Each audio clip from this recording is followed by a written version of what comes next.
बाप की पगड़ी बचाने के लिए शादी के लिए तैयार हो गई।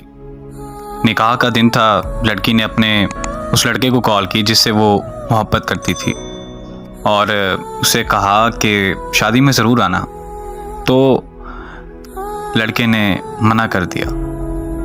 लड़की के बहुत ज़्यादा इसरार करने पर वो लड़का मान गया।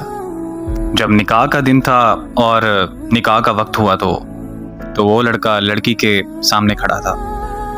वो लड़का उस लड़की की दी हुई अंगूठी पहन कर आया था जो कभी उस लड़की ने उस लड़के को दी थी।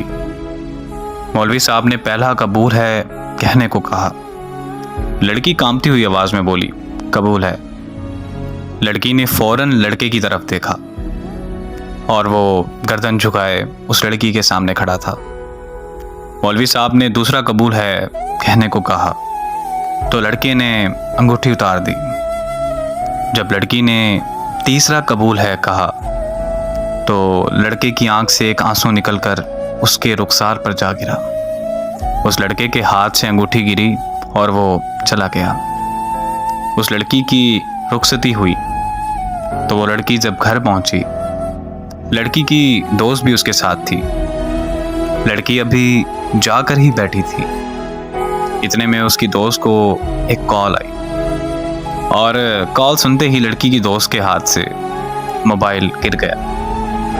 लड़की के इसरार करने पर लड़की की दोस्त ने उसे बताया कि शादी हाल से जाते वक्त उस लड़के का एक्सीडेंट हो गया और वो वहीं मौके पर मर गया। ये अल्फाज सुनने ही थे कि लड़की के पांव तले ज़मीन निकल गई, मानो जैसे लड़की पर आसमान आ गिरा हो। वो लड़की अपने होश गंवा बैठी थी। अचानक लड़की को फूट फूट कर रोते हुए याद आया कि उस लड़के ने उस लड़की से कहा था कि अगर तो मैं तुम्हारे निकाह पर आया तो मैं मर जाऊंगा, और लड़की के इसरार करने पर ही वो आया था। लड़की और फूट फूट कर रोने लगी कि मेरे कहने पर वो आया था। आज के बाद इस बोझ के साथ जिंदगी गुजारनी पड़ेगी कि वो लड़का मेरी वजह से मरा, और इस अजियत में जीना है कि वो मेरी वजह से मरा। मर्द मर तो जाता है लेकिन वो अपनी पहली मोहब्बत को कभी नहीं भूलता।